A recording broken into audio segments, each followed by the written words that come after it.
Hey, thanks for stopping by. My name's Thomas. My name's Eileen, and this is Zarbo Audio Projects. Today's video, well, it's really for anyone who wants to get a true idea of what it actually takes to build a speaker kit.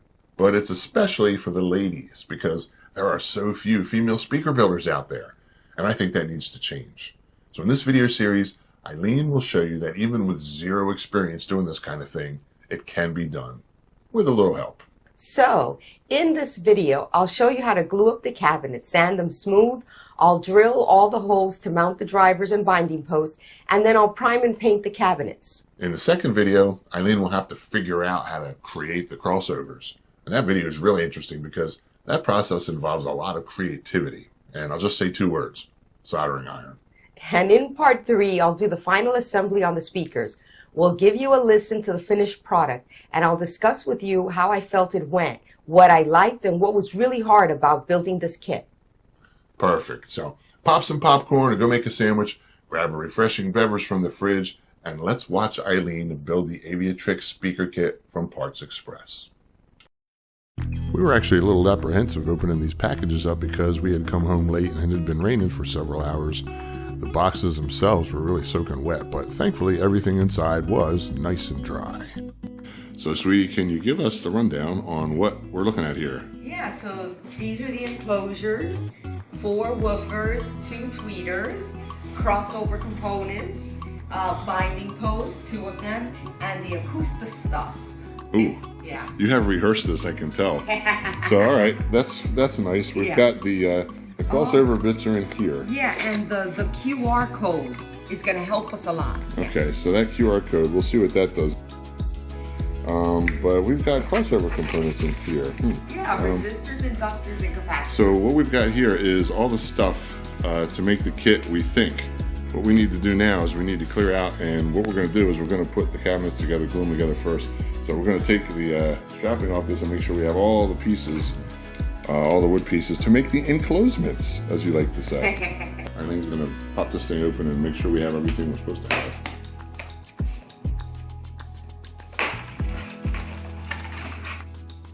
So what is that, front baffle? Front baffle. Notice how the opening is already cut, and we've got a nice machined recess for the tweeter with the notches for the terminal. That's nice. That saves a lot of work. I don't know if I mentioned this anywhere else in the video, but the material this cabinet's made of is 1/2 inch thick MDF, and thankfully there were no dings or anything on any of our panels. It looks like it's all cut real nice. I mean, this stuff is razor sharp cuts. So what we're going to do is we're going to divvy these up into 2 piles for 2 speakers, and we'll give it a dry fit to make sure we have all the pieces and make sure it fits together correctly before we try gluing it.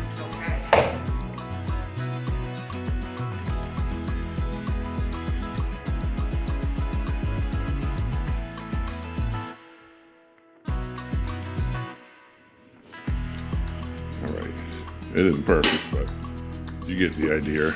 Yeah. And then the baffle just sits right on top. Well, that's not really easy to do with one hand without a little help, but yeah, so but it all fit. It fits nice, actually.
good at this.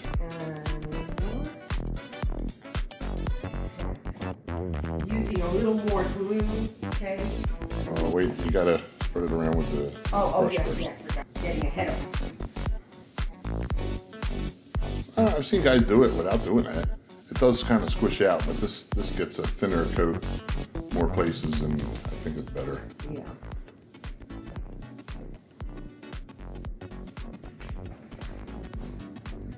Yeah, so it's better to do one side first, so the glue doesn't dry up on me. Yeah, so you're not rushing so much, Yeah, you know? yeah. So, you're a normal person. You've never glued a speaker box together before. Is this something you think you could do by yourself on your own? Yes, I mean, so far, I think I wouldn't have any trouble doing this. I've helped you with a few little things. Yes. But mostly just advice or something. Right. I mean, it looks to me like the pieces can only really go in one way. Right. I don't see how you could do it wrong. Right. Okay, I think I have enough. Now this does need to go this way. Just let it, press it down lightly, making sure it's lined up. It's lined up. Just let it sit there just a minute or so. It's good to just let the parts line up and be next to where they're supposed to be. Some glue is going to ooze out. Yes. We've got a lot of glue on this side, you can't really see. Yeah. I'll help you out with that. Thank you. What's coming out of this side? Alright, well, there's some pieces there. I'm going to hold this for you while you put the tape on. I'm going to be your little helper. Okay. So December 27th, we're going to celebrate 20 years. It took me 20 years to build a speaker with you. Gosh, that's wrong. Yeah, but sooner or later I was going to get involved in this. It's a shame that it took this long. Yeah. Like you said in the other video though, the power tool with the table saw. Yes. That's really the scary part. Yeah.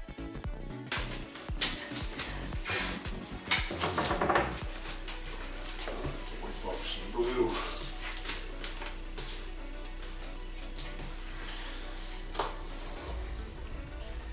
All right. Let's see what it looks like. Man, girl, you made a speaker. Look at this. The seams are all like perfectly flush. I mean, if you feel with your finger, like where the baffle meets the enclosure, where the sides. Yes. This is going to require a light sanding. Good job, Eileen. All right. Yes. Thank you.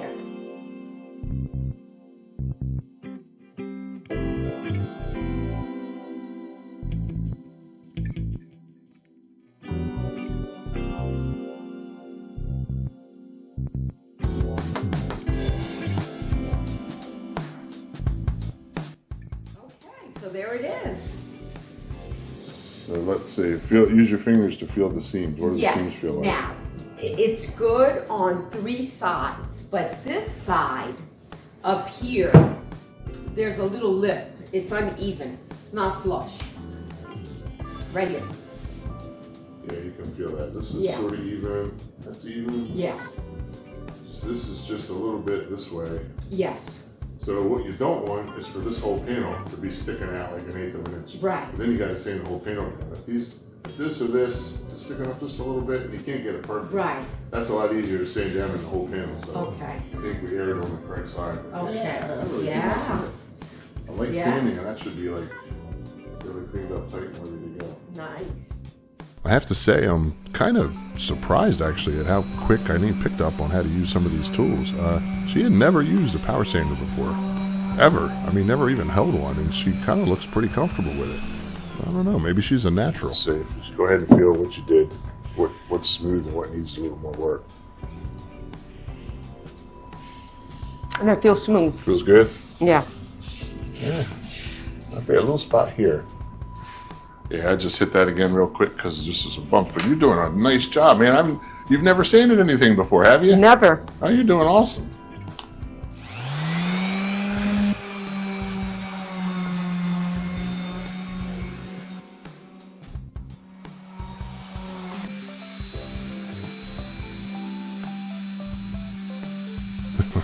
Seeing this clip makes me laugh a little bit. I definitely sized these tables for somebody my height and not somebody her height.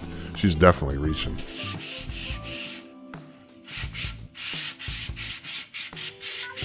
It's not really sharp. It's still rounded, but it's flat, and then all of a sudden it starts curving. You want to sort of ease that if you can. See, the whole thing about painting, it's all about the prep work. This work you're doing now is what's going to make the final painting really actually look pretty good. People neglect the prep work and wonder why the paint job doesn't look good, and that's why, because they didn't prep it good. But all this sanding and stuff, it's going to make the final product look much nicer. So we're getting ready to paint, but before we paint, it's always a good idea to drill your holes for the drivers, right? So I did a tips and tricks video where I discouraged people from just throwing woofers in there willy-nilly and just drilling holes. So the best thing to do is just to kind of align it, you know what I mean? Like, we can use this the square.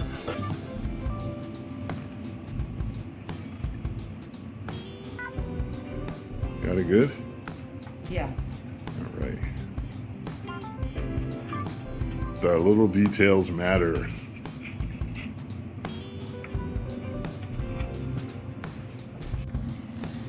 All right, that tweeter, let me just take it out real quick. That tweeter has these terminals on it, and those terminals go into those little knockouts. So this thing really only goes one way. So you don't really have to fuss with that too much. You just got to sort of get it in there, press it down. And just double check it real quick with the square, if you would, just to make sure that it lines up pretty good. Yeah, it's straight. Is that good? Yeah. Okay. All right, that's good. Then you can mark those.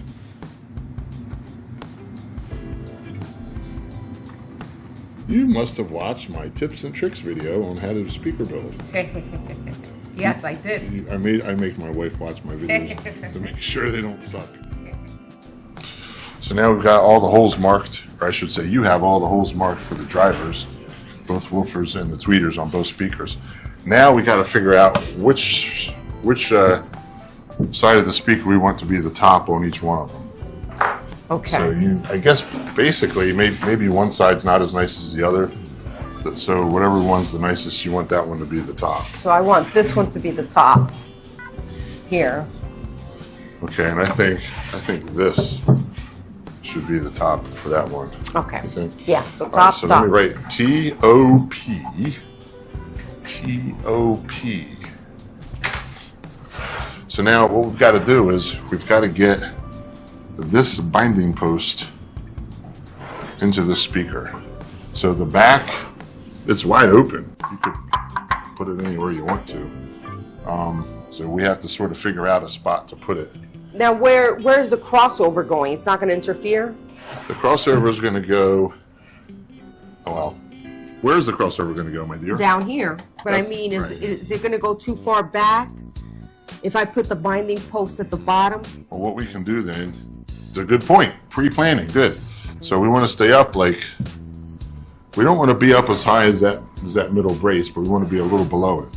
So I'd say something like, we could measure it, let's see. It's about 4 inches. I say 4 inches up from the bottom would probably be safe. So 4 inches up from the bottom is somewhere around that vicinity. So what we have to do is you got to drill 2 holes. See that shaft there? Yeah. So we've got this binding post here. We've got that knurled part there that's supposed to just basically grip into the hole of the wood. Your hole should be just a slightly smaller than that, so it sort of holds in there on its own. You're supposed to just sort of tap it in, kind of keeps it in place without having to use bolts to really hold it. So we got to find the right drill bit for that. But we also have to figure out and lay out where we want to drill them. So let's do that now. So what we're going to do is we got 2 binding posts, so we'll keep them, I don't know, 2 inches apart. So that's, we can get kind of like a horizontal that way, and you can put a little mark at 1, and then at 2. And then hold on, do a little horizontal mark too, so you know where that's it. Perfect. So now we know where we're drawing, here and here.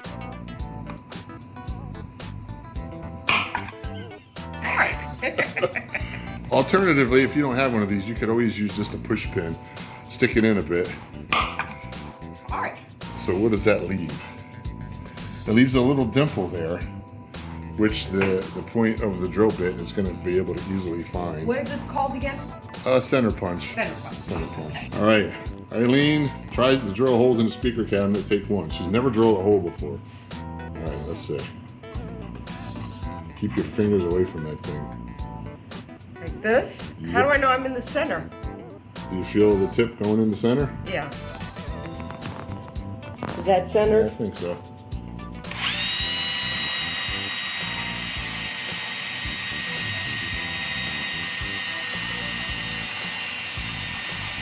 Well?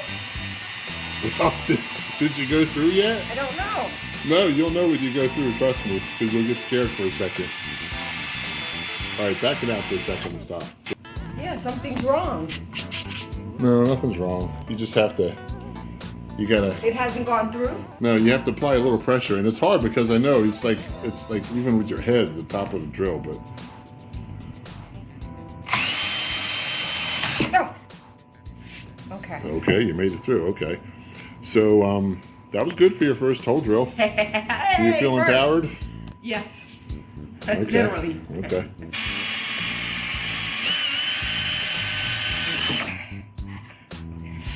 You don't have to push down too hard. Oh, okay. It looks like you're really straining. I don't want you to hurt yourself. Okay. You want to let the drill do most of the work, but you do have to apply some force.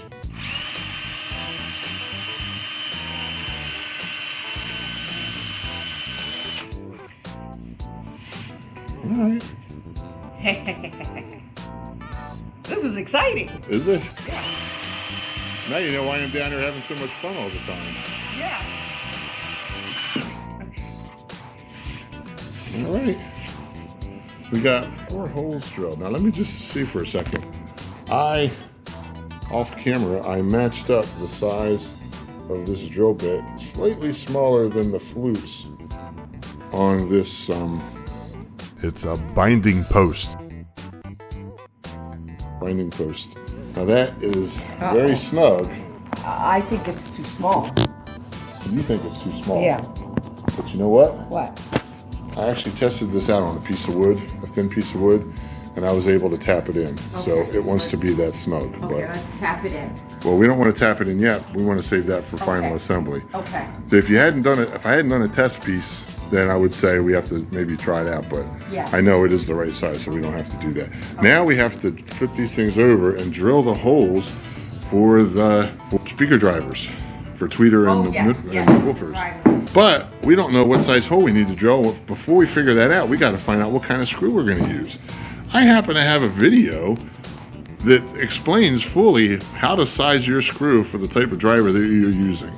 Okay. But aside from that, let's just look at the drivers themselves. Usually the driver will tell us what size screw it wants to use. So, okay, so we've got the woofer used in the AviaTrix and the tweeter used in the AviaTrix.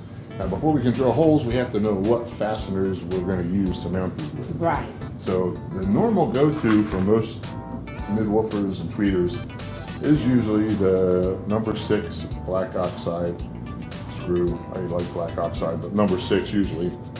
These are available from Parts Express, and these are 3/4 of an inch long. But when I put that in there, you mentioned something. It's too small. It looks too small, yeah. You can see some of the hole around it. I don't think that's the best choice. I happen to have right here a number 8, I think 3/4, it's number 8 by 3/4, right? And that looks a lot better. Yeah. That looks a lot better. That's what Eileen says, that's what my wife says. So she's got an eye for the visuals here. But this tweeter here, now you take a close look at it, I'll get you a close look, but these holes are not flat, they are tapered. So that means that they don't want a flat head screw such as this, but they want a tapered screw like this. I found these on Amazon, and give that a try. What size is this? This is a number 8. 8. Yeah, that's perfect. But if you look at it, the screw is actually perfectly flush with the surface of the tweeter. And the flusher, the better. Yes. A little bit of bump isn't going to hurt anything, but it just looks good if it's just in there and it's so perfectly flush like that. That is really what we want. Okay. So now that we know we're going to use this number 8 tapered screw for this, and a number 8 flathead for this. 6, right? Is that 6? That's a number 8. Oh, okay. So we're using an 8 Lucky flathead 8. Okay. for the woofers and an 8 tapered for the tweeter. And luckily, number 8 has the same size shaft because they're both number 8. So we're going to be able to use one drill bit to drill the holes for both of these. So now we've got to find a drill bit that is going to work for both of these shafts. Okay. All right, Eileen's going to try to put a drill bit inside of the drill. Voila. Okay. See how this goes. And then tighten it up.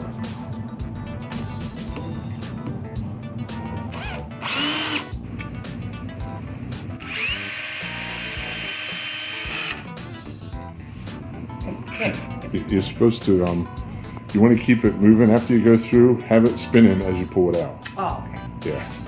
So that negates the friction. Perfect.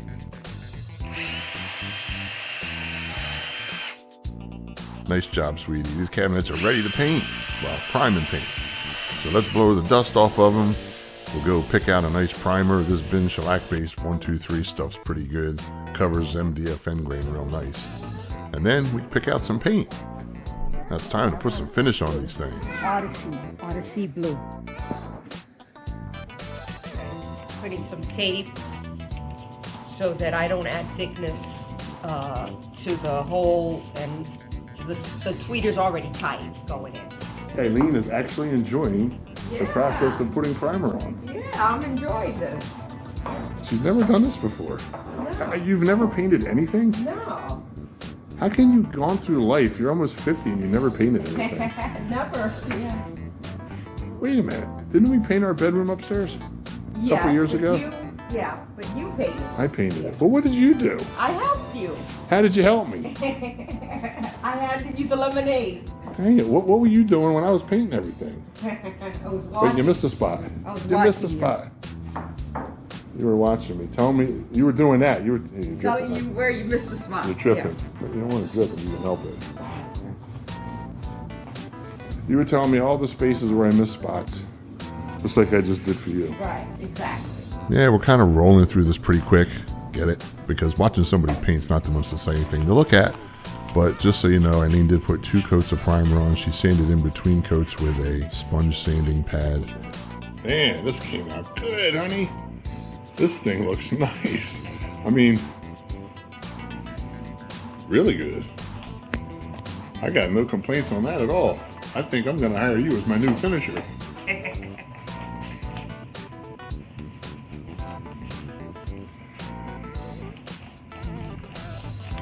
You're so pretty, I'm just taking a picture of you. I tend to forget, oh yeah, she's doing something. Oh, let's get you moved over. And she also put 2 coats of paint on, and I think they look really good, especially for someone doing it for the first time.